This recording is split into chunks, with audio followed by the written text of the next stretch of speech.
were lovers. Or, in our case, had recently been lovers.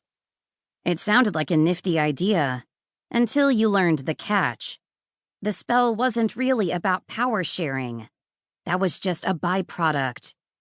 It was about soul sharing, linking you to someone else at the deepest level. Which also didn't sound too bad.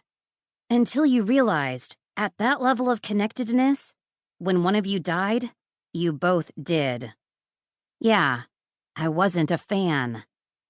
People had been trying to kill me ever since I got this job, because we were at war, and a Pythia was a formidable opponent, especially a young Pythia who wasn't frail and half dead from poison like the last.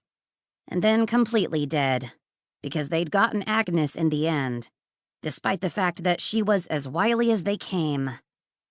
But they hadn't gotten me.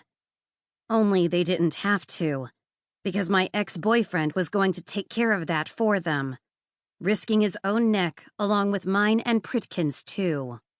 Pritkin was my current lover, which roped him into the enchantment as well, and explained why he was here.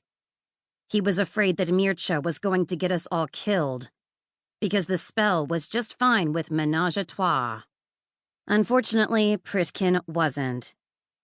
I'd tried to play peacemaker by pointing out that the spell wasn't a problem right now, since Mircea had had it removed, and had sworn never to have it cast again, in exchange for me taking him on this one last mission through time.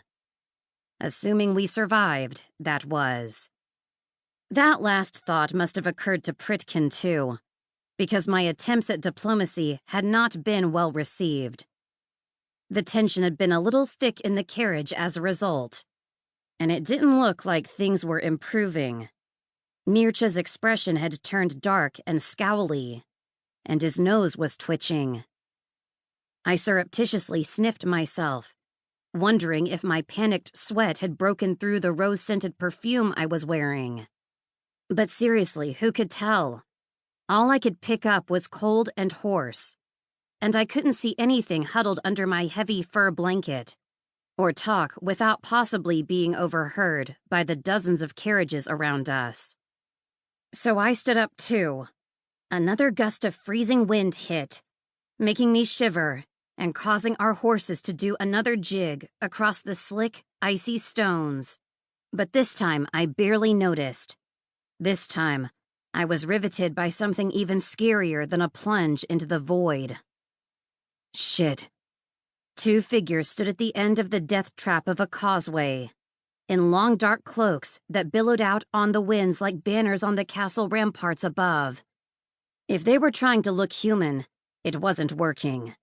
For one thing, they dwarfed the guy that they'd just snatched off a coach box, and for another, one of them had turned him upside down, holding him easily by one leg and shaking him until the knives hidden about his person fell out and rattled against the stones. 7 feet tall, super strong, and with long silver hair that whipped in the wind when one of their hoods fell back. Shit.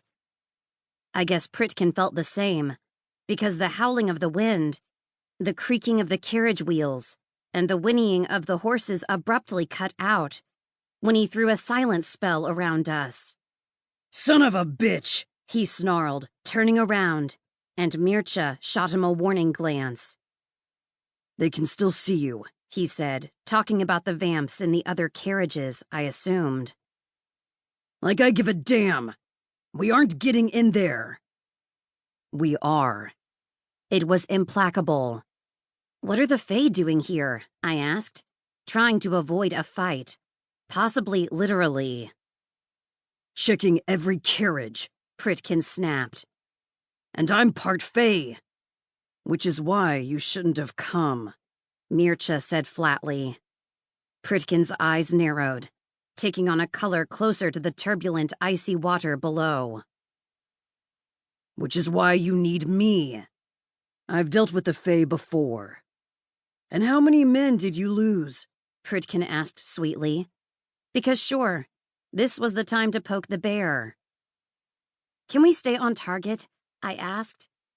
We were only 3 carriages away.